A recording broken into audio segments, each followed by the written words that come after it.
저에게는 아주 지독한 습관 하나가 있습니다. 27년 동안 가지고 있었던 습관인데 그것은 메모하는 습관입니다.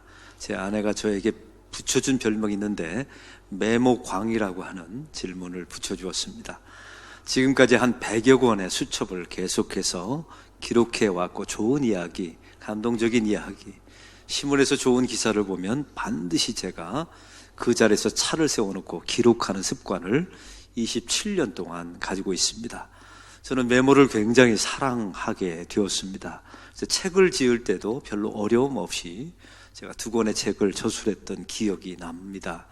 그러면 여러분에게 한번 묻습니다. 메모는 왜 하는 것입니까? 이렇게 물어보면 많은 사람들은 잊어버리지 않으려고 합니다 라고 대답합니다.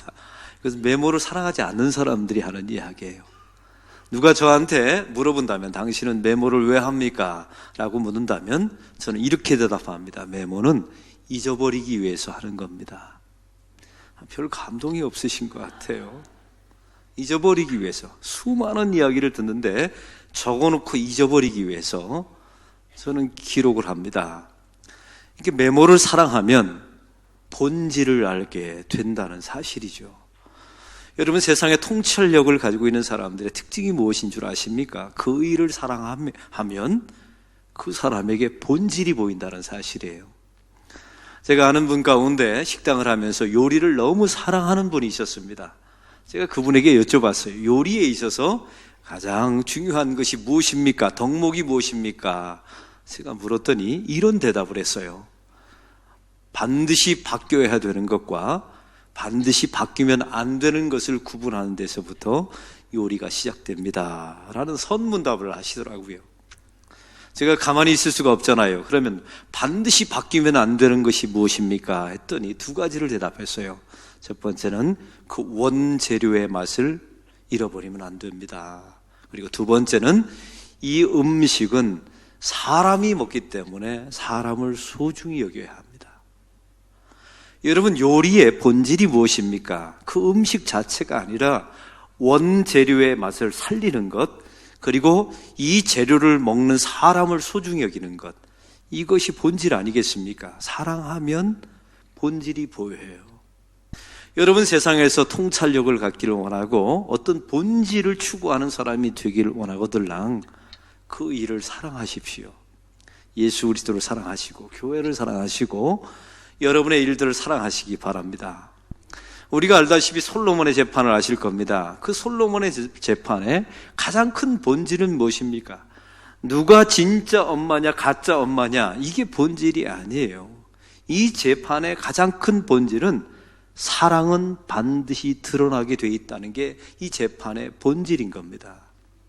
그래서 사랑을 하면 반드시 보게 돼 있다는 사실이죠. 우리의 믿음도 마찬가지입니다. 많은 사람들은 보여달라 그러면 믿겠습니다 라고 말합니다. 틀린 이야기입니다. 엄밀하게 말하면 내가 봐서 믿는 것이 아니에요.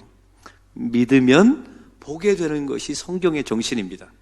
우리가 사랑하면 보인다고 말했지 않습니까? 똑같습니다. 내가 믿으면 그저서야 하나님께서 나에게 베풀어 주시는 은총이 보이고 하나님이 나에게 이미 허락하신 기적들이 우리 눈에 보이게 되는 줄로 믿습니다.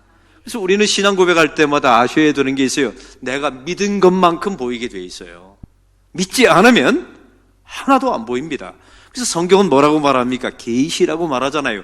우리 신앙 삶 가운데 일어나는 모든 일은 하나님이 보여주셔야만 보인다는 거예요.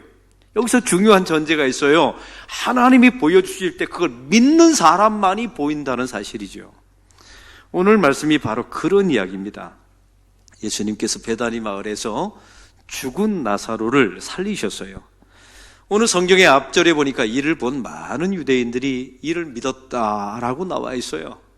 근데 소수의 사람들이 이 이야기를 바리새인들한테 가서 고자질했나 봅니다. 그래서 뭐라고 말했을까요? 저 예수가 죽은 나사로를 살렸습니다. 이걸 고자질하게 된 것이죠. 이에 대한 대제사장과 바리새인들의 반응을 보시기 바랍니다. 우리 다 같이 47절을 읽겠습니다. 이 사람이 많은 표적을 행하니 우리가 어떻게 하겠느냐. 여러분, 이 말씀에 어떻게 하겠느냐 이 말을 주의해 보셔야 돼요. 저 사람은 메시아가 확실하다, 믿겠다 이런 말이 아닙니다. 적대시하는 내용, 우리가 어떻게 하겠느냐, 예수님을 부정하고 있어요. 믿을 수 없다는 겁니다.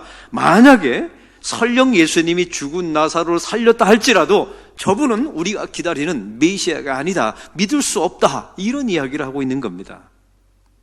기가 막힌 일이죠. 어떤 사람은 믿었는데 어떤 사람은 끝까지 안 믿어요. 참, 이런 게 교회 안에도, 신앙생활 안에도 나타난다는 사실이죠. 오늘 말씀에 보면 그러면 이 대제사장과 바리새인들의 모든 관심이 어디 있는지가 성경에 나타나 있습니다. 그 48절의 말씀을 다시 한번 48절을 읽겠습니다. 만일 그를 이대로 두면 모든 사람이 그를 믿을 것이요, 그리고 로마인들이 와서 우리 땅과 민족을 빼앗아 가리라. 아멘.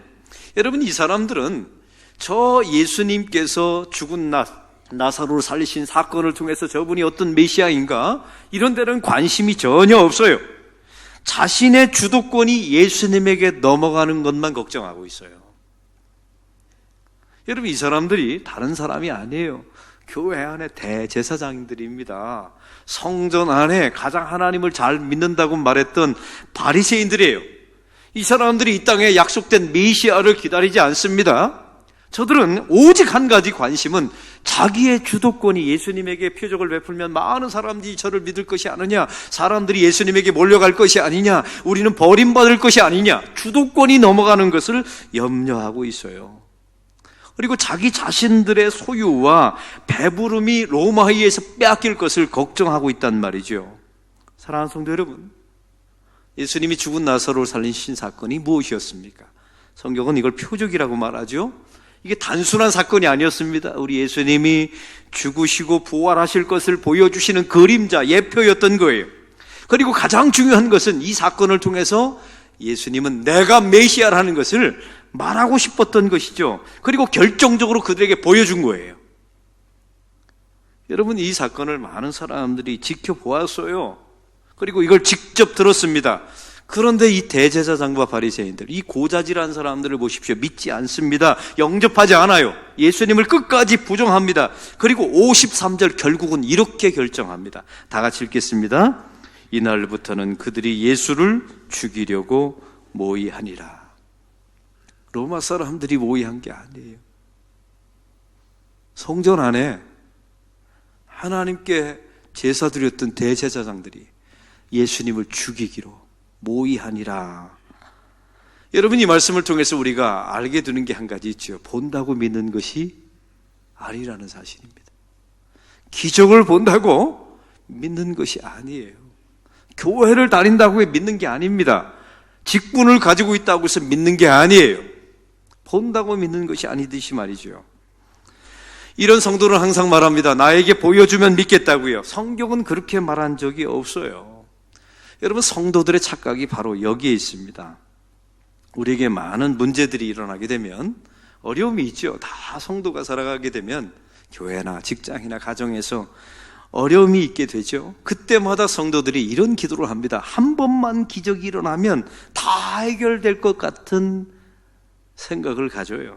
한 번만, 한 방만 터지면, 저런 기적이, 성경에 나타난 기적이 나에게 한 번만 나타나도 내 삶의 모든 문제가 해결될 거라고 생각해요. 여러분, 이런 성도들이 많습니다.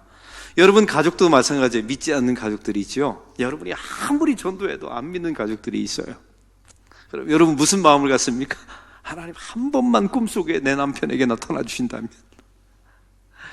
하나님께서 한 번, 야, 네가 왜 나를 믿지 않느냐, 한 번만 음성을 들려주신다면, 아니 한 번만 기적을 내 남편에게 보여주신다면 내 남편이 예수 믿지 않을까. 여러분, 이런 생각을 해본 적이 있지 않습니까? 그래서 기적을 다 구해요. 사실 신앙의 세계에 있어서 기적은 있습니다. 여러분, 기적을 부정하지 마세요. 신앙 안에 신비가 있어요. 또 하나님의 놀라운 초월적인 하나님의 현현이 있습니다. 성경에 얼마나 많은 기적들이 있습니까? 그러나 우리는 이걸 주의하셔야 합니다. 기적을 보면, 기적이 나타나면 내 상황이 호전될 것이라고 생각하는 것은 착각입니다. 기적이 한번 나타나면 내 삶의 모든 문제들이 단 한 번에 해결될 것이라고 생각하는 것이 여러분의 착각이에요. 기적이 나타나면 내 믿음이 없는 내 남편에게 믿음이 생길 것이고 예수를 잘 믿게 될 것이다. 이게 착각입니다. 왜냐하면 그렇다면 오병이어를 먹었던 사람들은 다 예수를 믿어야 됐어요. 죽은 나사로를 살리신 사람, 살리는 것을 본 사람들은 가서 고자질 않고 다 예수를 영접하고 믿어야만 되는 것입니다. 여러분, 기적이 바로 그런 거예요. 기적은 있습니다. 그러나 기적을 본다고 해서 그 사람들이 본다고 해서 믿는 것은 아니라는 사실이죠.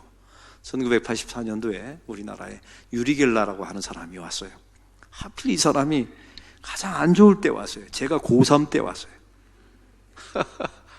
그냥 고3도 아니라 고3 2학기 때 얼마나 치열하게 그때 입시를 준비했을 때입니까? 그때 유리겔라가 우리나라에 얼마나 선풍적인 인기를 불러일으켰는지 몰라요. 텔레비전 앞에 다 나오라고, 숟가락 하나씩 가지고 오라고. 그래서 자기가 기압을 염력을 통해서 다 함께 밀면 그 엄청난 노스의 젓가락, 쇠가 뒤로 넘어갈 거라고. 우리가 경건한 모습으로 식당에서 고3 때 저녁 잊지도 않아요. 저녁 먹으러 6시에 교문 밖에 나가서, 이게 교주가 따로 없더라고요. 텔레비전에 유리겔라가 나와 있고 우린 다 기도하는 마음으로 숟가락을 들고. 놀라운 사실은 그 아이들 많아, 우리 동기들이 많아요. 딱 한 명만 넘어갔어요. 우리가 얼마나 놀랐는지 몰라요. 그게 넘어갈 수 있는 숟가락이 아니었거든요. 엄청난 쇠 숟가락이었는데 넘어갔어요. 그래서 우리가 탄성을 지르고 우리가 놀라워했던 기억이 납니다. 근데 시간이 지나면 지날수록 제가 한 가지 깨달은 게 있어요. 그래서 어쨌단 말입니까? 그래서 나라 발전이 되었나요? IMF가 해결되었나요? 우리나라 경제 부흥이 일어나고 영적으로 도약했습니까? 아무런 일이 일어나잖아요. 이것을 심리학적인 고급 용어로 뭐라고 하면 쓸데없는 짓이라고 말해요. 쓸데없는 짓을 한 거죠. 여러분, 기적이 꼭 이와 같습니다. 그 기적 너머에 표적을 발견하지 못한 사람에게는 이 모든 기적은 의미가 없는 거예요. 쓸데없는 짓이 되어버리고 마는 겁니다. 성도들의 기도가 그렇습니다. 기적이 나타나면, 사업이 잘 되면 예수를 믿겠다고 말하는 사람들이 있어요. 근데 제가 신앙생활하는 것 유심히 지켜봤더니 그런 사람은 없었어요. 기적이 설령 나타나도 그것 때문에 끝까지 예수를 잘 믿어내는 사람들 없었습니다. 병을 한번 고쳐주신다면, 하나님의 기적 가운데 이 병을 고쳐주신다면 나는 예수를 잘 믿겠습니다 라고 말하죠. 근데 예수 잘 믿는 사람 본 적이 없어요. 참 중요한 것은 병 들었을 때 예수를 잘 믿은 사람이 나은 후에도 예수를 잘 믿더라고요. 제가 중요한 진리를 발견하게 된 거예요. 그 사업이 망할 때 예수를 잘 믿은 사람이 사업이 성공했을 때도 예수를 잘 믿더라고요. 할렐루야. 이게 성도들의 신앙의 원칙입니다. 예수를 믿었더니 기적이 나타나는 게 아닙니다. 오히려 더 나빠지는 경우가 훨씬 많아요. 여러분, 오히려 예수를 잘 믿었더니 감기가 더 많이 옵니다. 왜? 새벽기도 하니까. 이유가 없어요. 새벽기도 새벽바람 쐬니까. 안 그래도 천식기가 있는데, 예수를 잘 믿으면 감기가 다 달아나야 되는데, 기적이 나타나야 되는데 감기가 더 많이 걸려요. 새벽기도 나오니까. 여러분, 예수를 잘 믿으니까 다리도 잘 부러집니다. 왜? 교회 부르면 항상 가야 되는 게 전도대로 가고, 새생명 전도도 다니고 하고, 새벽기도도 하고, 그러니까 다리 부러질 확률이 훨씬 높아져요. 근데 놀라운 기적이 있어요. 그 감기가 나으면 또 새벽기도를 나와요. 다리가 부러지면 낫고 또 전도대에 나와요. 그게 기적 아닙니까? 예수를 믿으면 다리가 안 부러지는 것, 감기가 낫는 것, 이런 게 기적이 아니라 부러져도 다 나으면 다시 주님의 일자리에 나와서 함께 사역하는 것이 기적이 아니겠냐는 말입니다. 사랑하는 성도 여러분, 이게 성경이 말하는 기적인 거예요. 참 미안한 말씀을 제가 한 가지 선포합니다. 여러분, 성도들이 아플 때 기도 많이 하죠. 그런데 아파야 할 때는 진짜 아파야 합니다. 제가 좋아하는 책이 있어요. 제 책꽂이에 건강에 관련된 책이 많거든요. 왜냐하면 교회들이 건강에 관심이 많으니까. 제가 그런 책을 읽어봐야 되지 않습니까? 근데 제 눈에 딱 들어오는 게 있어요. 아파야 산다라고 하는. 서점에 가보세요. 유명한 책이에요. 아파야 산다. 사람은요, 아파야 산대요. 병들었으면 아파야지요. 그래 어디가 문제인지 발견하고 그걸 보강하지 않겠습니까? 길이 아니면 반드시 길이 막혀야 돼요. 그래야 진로가 바뀌니까요. 그러면 성도들에게 진짜 기적은 무엇입니까? 나사로가 사는 것을 보는 것이 기적입니까? 아니요. 성경은 그걸 말하고 있는 게 아니에요. 내가 살고 내가 모든 게 잘 되고 내 병이 낫고 내 사업의 문제가 해결되고 이런 게 성경이 말하는 기적이 아닙니다. 여러분, 성경이 말하는 진짜 기적은 따로 있어요. 두 가지 기적을 제가 여러분에게 소개합니다. 첫 번째 기적은 예수님이 십자가에서 나의 죄를 대속하시고 죽으시고 나를 의롭다 하시기 위해서 부활하셨다는 것이 기적입니다. 할렐루야. 세상에는 이런 존재가 없어요. 여러분, 세상에 이런 신이 어디 있습니까? 아무 공로 없고 우리가 하나님 앞에 그런 기여, 내 구원에 기여한 바가 전혀 없는 사람에게 전적인 하나님의 은총으로 신의 아들이 사람의 아들로 이 땅에 오셨어요. 어떤 조건도 제시하지 않고 저와 여러분을 위해서 십자가에서 당신의 목숨을 바쳤어요. 이보다 더 큰 기적이 어디 있습니까? 이걸 받아들이는 것이 여러분에게 놀라운 기적인 줄로 믿습니다. 여러분, 삶이 힘들 때마다 병낫게 문제 해결, 또 내 가정의 문제를 해결해 달라는 기적을 구하기 전에 이미 베풀어 주신 이 기적이 여러분의 신앙 고백이 되기를 바랍니다. 그래야 이 문제를 풀어갈 수 있게 된 거예요. 사단이 우리가 힘들고 어려울 때마다 다가오는 시험이 한 가지 있습니다. 여러분, 우리가 어려우면 하나님을 찾고 기적을 원하죠. 나쁘지 않아요. 다 사람의 마음은 그래요. 그때마다 사단이 우리에게 하는 시험이 있습니다. 야, 네가 어려울 때 하나님이 정말 나타나주냐? 야, 한 번 하나님이 한마디라도 육성을 통해서 말씀하시면 네가 좀 쉬울 텐데, 네가 어려울 때 돈 몇 푼이라도 하나님이 가져다 주더냐? 네가 얼마나 힘든데 너희 하나님은 왜 나타나지 않느냐? 이러면서 하나님의 백성들을 낙담시킵니다. 여러분, 이게 바리새인들과 똑같은 말 아닙니까? 예수님께 당신의 능력을 보여라, 메시아임을 증명해라, 그럼 내가 당신을 믿겠다. 이때 예수님이 했던 유명한 말이 있지 않습니까? 요나의 표적밖에는 내가 너에게 보일 것이 없노라. 물고기 배 속에서 3일 동안 들어갔다 살아나온 요나를 보라고. 예수님이 십자가에서 죽으시고 부활하실 것임을 보여주는 이 표적밖에는 이 사악한 사람들에게 보여줄 표적이 없노라고 주께서 말씀하고 있지 않습니까? 왜요? 보여준다고 믿을 사람들이 아니니까. 신앙은 믿어야 보는 겁니다. 아니, 믿은 것만큼 보여요. 아니, 사랑하면 보입니다. 할렐루야. 사랑하면, 예수 그리스도를 사랑하면 기적이, 여러분의 병 낫고 문제가 해결되는 것이 기적으로 안 보이고 예수님이 십자가에서 죽으신 것이 내 인생의 가장 큰 기적으로 보이는 줄로 믿습니다. 예수님을 사랑하면 그래요. 사랑하면 그래서 본질이 보이게 돼 있어요. 또한 인류에 있어서 가장 큰 기적 두 번째는 무엇입니까? 죄 많고 허무 많은 저와 여러분들이 예수님을 지금 믿고 있다는 사실이에요. 우리는 예전에 예수님을 다 반대했던 사람들입니다. 다 대적했던 사람들이에요.